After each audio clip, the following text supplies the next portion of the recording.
नमस्कार, तुम्हा सगळ्यांचं अतुल सर इंग्लिश क्लास ह्या युट्यूब चॅनलवर स्वागत. ह्या चॅनलवर फक्त मी ग्रामर रिलेटेडच फक्त मी व्हिडिओ अपलोड करत असतो. पहा, आजचा जो कन्सेप्ट आहे तुमचा ऍडवर्ब्स मधील प्रकाराचा कन्सेप्ट आहे. बघा, त्याआधी तुम्हाला हा प्रकार समजण्याआधी ऍडवर्ब्स म्हणजे काय हे आधी तुम्हाला माहिती असणं गरजेचं आहे. बघा, ऍडवर्ब्सचा अर्थ काय होतो? क्रियाविशेषण.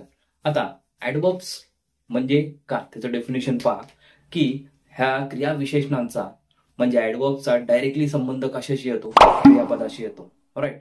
मग ज्यावेळेस तुम्ही कसा, केव्हा, कोठे, किती, किती प्रमाणात आणि किती वेळा हेच प्रश्न तुम्हाला विचारायचे, तेव्हा ह्यांची तुम्हाला उत्तरं भेटतात. लक्षात. जेव्हा हे प्रश्न विचारल्यानंतर उत्तरं मिळतात, मग समजायचं की हे तुमचं क्रियाविशेषण आहे. हे लक्षात आलं? बघा, आजचा जो प्रकार आहे तुमचा काय आहे? ऍडवर्ब्स ऑफ अफर्मेशन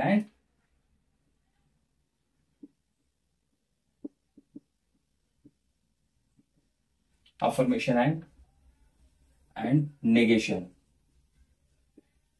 म्हणजेच होकारार्थी आणि नकारार्थी, पण कशातलं? ऍडवर्ब्स मधलं. बघा, आता ज्या क्रियाविशेषणांच्या म्हणजे क्रियाविशेषण म्हणजे साह्याने, खात्री, नंतर निश्चय आणि होकार आणि नकार हे दर्शवण्यासाठी ज्या क्रियाविशेषणांचा वापर होतो किंवा दर्शविला जातो त्यांना आपण काय म्हणणार? निश्चयात्मक क्रियाविशेषणे. ओके, लक्षात. या वाक्यांचा म्हणजे वाक्यातील किंवा वाक्याची पुनरावृत्ती, त्या शब्दांची पुनरावृत्ती टाळण्यासाठी ह्या क्रियाविशेषणांचा वापर केला जातो. म्हणजेच काय? बघा, होकारार्थी, नकारार्थी, खात्री हे शब्द जे क्रियाविशेषणे दर्शवतात तेच शब्द आपल्याला ह्या पाहायचे. बघा, ते शब्द कोणते कोणते? बघा, पहिला शब्द आहे तुमचा शुअरली, नंतर आहे सर्टेनली, त्याच्यानंतर आहे डेफिनेटली,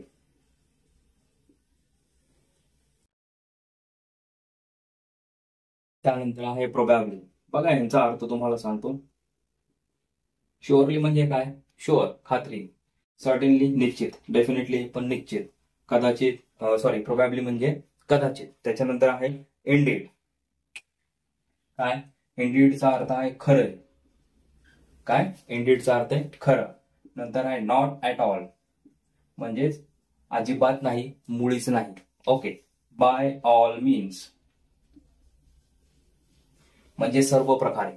त्याच्यानंतर आहे तुमचं येस. काय?